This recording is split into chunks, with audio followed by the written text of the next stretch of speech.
Donald Edward Fricke Jr.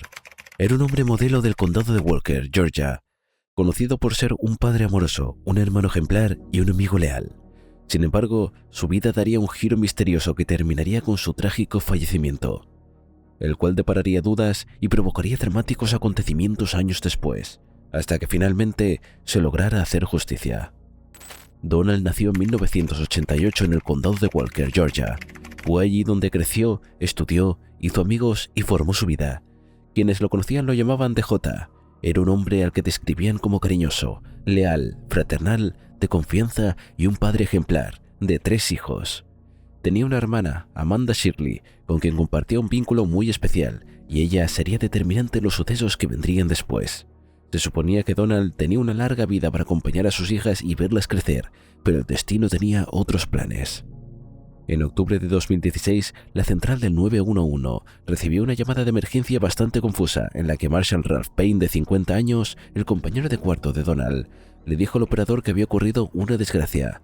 Con voz agitada y palabras confusas, aseguró que Arnold Thompson había estado disparando y que cuando intentó desarmarlo mientras luchaban, este se disparó.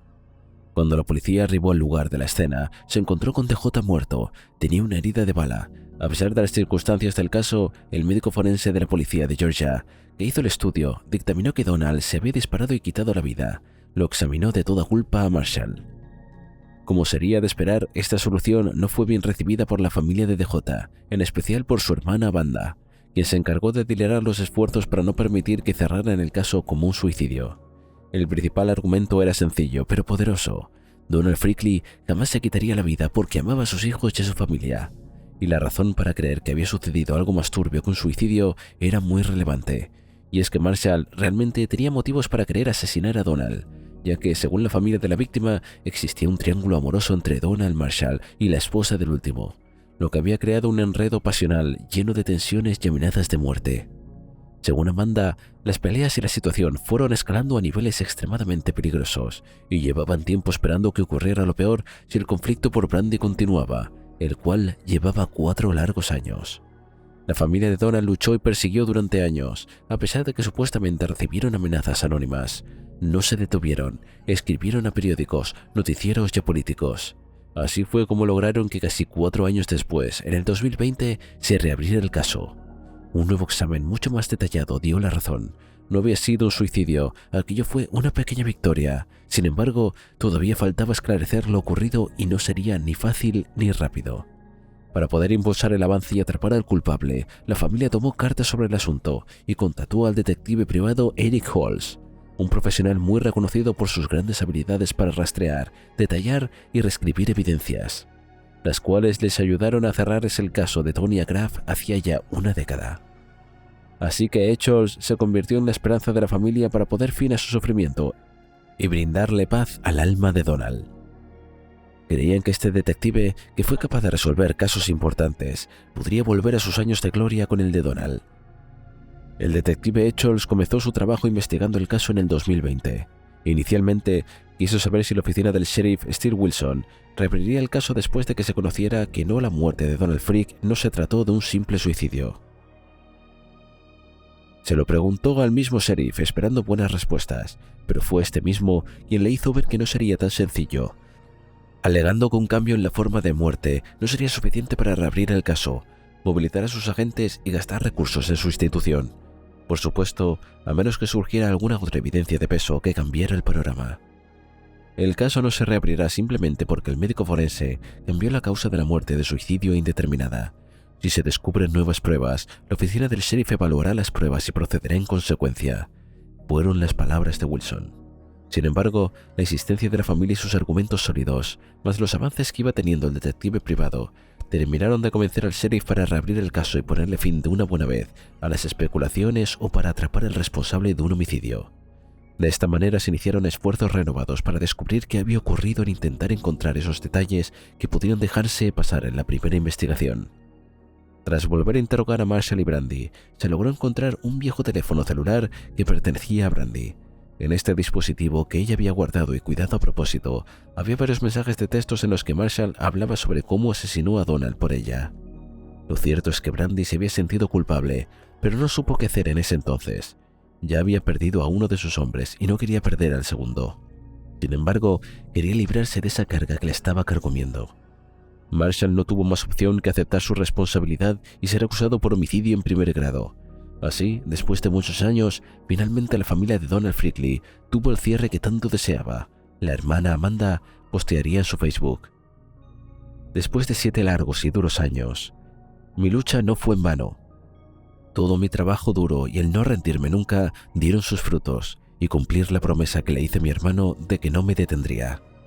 Marshall fue condenado a 25 años de prisión con derecho a libertad condicional, luego de cumplir 15.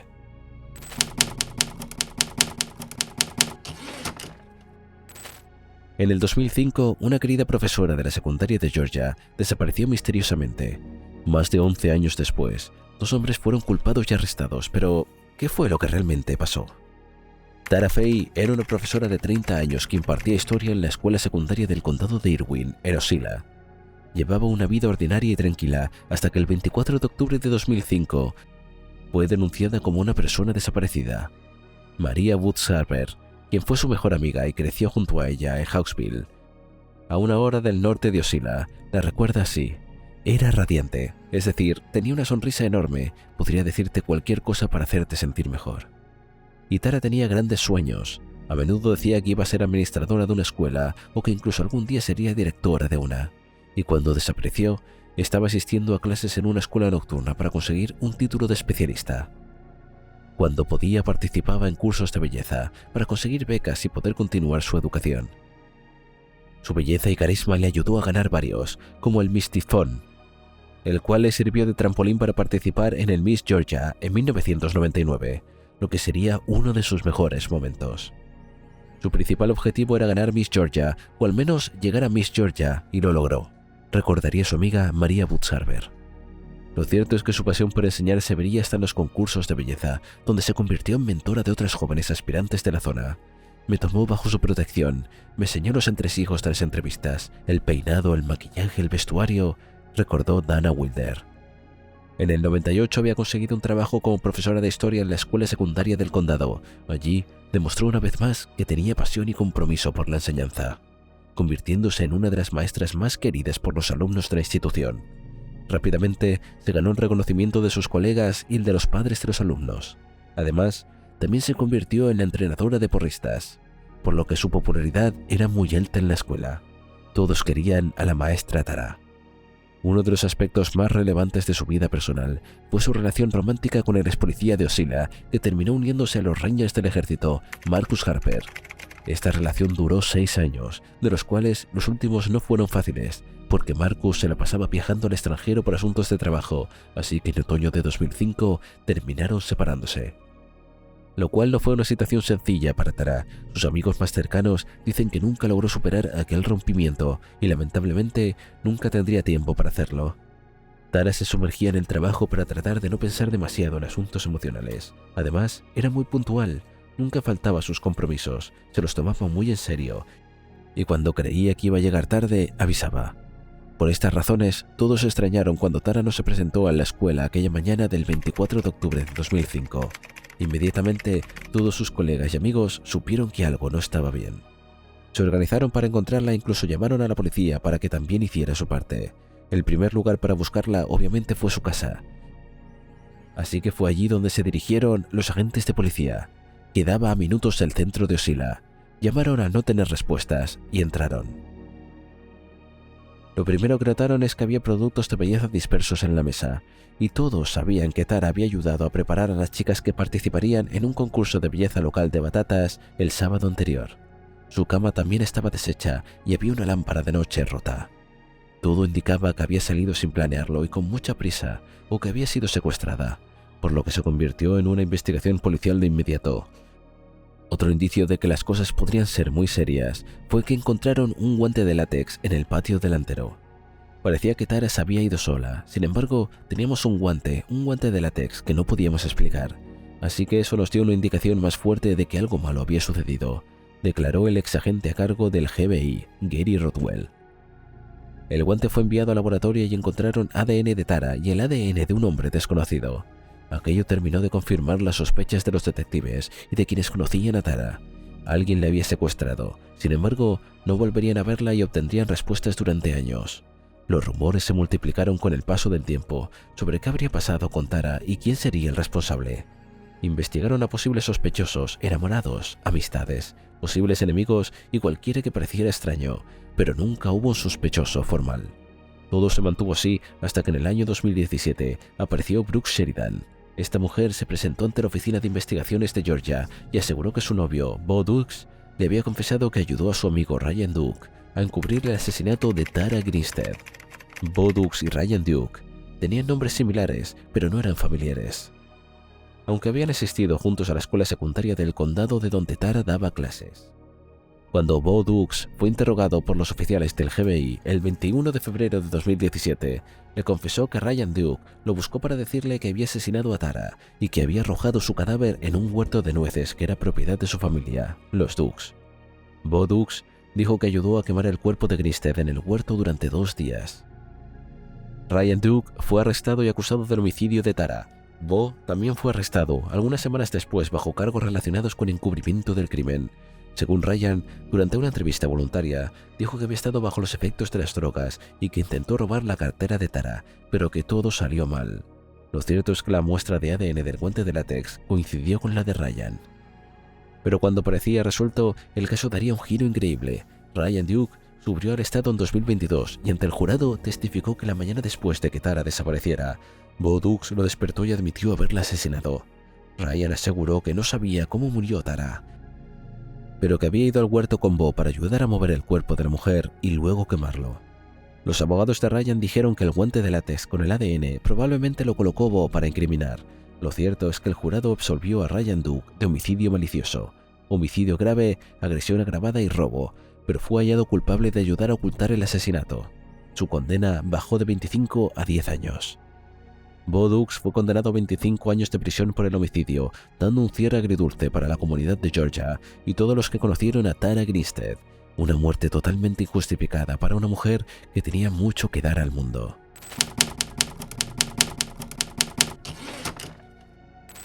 Holly Lynn Bobo fue una joven estudiante de enfermería que desapareció misteriosamente en abril de 2011 en el estado de Tennessee. Aquel evento desató una búsqueda masiva para encontrarla, pero pasarían años antes de saber qué había ocurrido con ella. La última vez que alguien la vio con vida fue cuando su hermano Clint notó que ella caminaba hacia el bosque con un hombre vestido de camuflaje. Era poco antes de las 8 de la mañana en ese momento. Holly Lynn Bobo había nacido el 12 de octubre de 1990, creció en medio de una familia amorosa y a sus 20 años se encontraba estudiando enfermería en la Universidad de Tennessee. Era una joven que tenía muy claro lo que quería para su vida y estaba trabajando para conseguirlo. Quienes la conocieron aseguran que era una chica dulce y amorosa. Mientras terminaba sus estudios, seguía viviendo con sus padres y su hermano en el pequeño pueblo de Darden, donde era feliz y tenía grandes planes. Pero su vida terminaría de manera abrupta al ser asesinada. En su último día de vida, Holly se despertó a las 4:30 de la mañana para estudiar. Tenía un examen importante que deseaba aprobar. A las 7:30 habló por teléfono con su novio, quien se encontraría cerca del área cazando pavos. A esa hora, en la casa, solo se encontraban ella y su hermano Clint, quien dormía. Sus padres ya habían salido a trabajar. A las 7:42, Holly hizo su última llamada. Después de terminarla, su teléfono no volvería a enviar o tomar otra llamada. Al rato, un vecino escuchó extraños gritos en la casa de Bobo y llamó a su madre, Karen, para informarle que estaba sucediendo algo extraño. Esta enseguida comenzó a llamar a Holly, pero no hubo respuestas, mientras que el ruido de los perros ladrando despertaron a Clint, quien vio a su hermana junto a un hombre vestido de camuflaje. Al principio creyó que se trataba de Drew, el novio de Holly. Luego contaría a la policía que vio a su hermana discutir acaloradamente con el hombre y pensó que estarían terminando la relación, que solo eran cosas de pareja, y que a pesar de que su madre lo llamó para que buscara un arma y saliera a defender a su hermana, prefirió creer que se trataba del novio. Por su parte, Karen llamó a la policía, pero no respondieron con rapidez que necesitaba. Cuando Clint decidió confirmar que se trataba de Drew, ya Holly estaba bastante lejos y caminando al lado del hombre. En ese punto Clint notó que en efecto no podría ser Drew, porque el hombre se veía mucho más alto de lo que luciría Crio al lado de Holly. Clint sintió un escalofrío que jamás olvidaría, esa sensación de peligro real que te entumece. Intentó llamar al celular de Holly, pero no había respuesta, así que llamó al 911 y pidió ayuda. Cuando tomó un arma y bajó a inspeccionar, Se dio cuenta de que en el garaje había muchas manchas de sangre y que probablemente debían de ser de su hermana, así que volvió a llamar a la policía para presionarlos. Llegaron alrededor de 10 minutos después. A las 8:17 los pings de teléfono celular de Holly indicaban que el teléfono se estaba alejando del área de casa de sus padres y se dirigieron al norte, adentrándose en el bosque, cerca de la Interestatal 40, donde luego encontrarían sus restos. Entre las 8:30 y las 9, el teléfono dejó de moverse, por alrededor de las 20:30 minutos. Luego empezó a moverse hacia el sur. El último rastreo sería a las 9:25, en el área donde sería encontrado. Aquel día se desató una búsqueda masiva y frenética para intentar encontrar a Holly, pero la carrera estaba perdida. Clint daría sus descripciones del sujeto, tanto como les fue posible, desde el tipo de vestimenta hasta su tipo de voz. Terry Britt fue uno de los primeros sospechosos por coincidir con la descripción, pero no se halló evidencias sólidas que lo relacionaran, lo que detuvo los avances de la investigación. Pero en 2014, casi 3 años después, en un área boscosa, unos cazadores descubrieron los restos del cadáver de Holly. Se recuperó el cráneo, dientes, varias costillas y otras partes importantes. El cráneo reveló la causa de la muerte, una herida de bala que entró por el lado izquierdo. 6 hombres terminaron siendo arrestados por el ahora caso de homicidio, pero solo estos 3 enfrentaron cargos: Zach Adams, Diane Adams y Jason Austri. Los arrestos se basaron en la confesión de uno de los sospechosos, John Dylan Adams, un hombre con discapacidad intelectual. Este aseguró haber visto a su hermano Zach y a sus amigos junto a Holly luego de una hora de desaparición. Los 3 enfrentaron cargos serios. Lo cierto es que la investigación fue altamente cuestionada y se cree que hubo corrupción e intereses para mantener la verdad oculta. El resultado dio a Zach como el único condenado del secuestro y asesinato de Holly, recibiendo una condena de 50 años en 2017. Jason Austri fue en parte responsable. Le echó toda la culpa a Zach, dando detalles de que solo era él el supuestamente testigo. Contó una versión en la que él se beneficiaba y hundía a su cómplice como autor material. Sin embargo, recientemente las cosas dieron un giro interesante cuando Jason Austri se retractó de su testimonio, mientras que Zach Adams también pidió una apelación este año, lo que nuevamente abre el misterio sobre qué fue lo que realmente pasó y quién asesinó a Holly Bobo. Estos casos, aunque desafortunados, nos recuerdan que nunca es tarde para la justicia y que siempre hay oportunidad para atrapar a los criminales.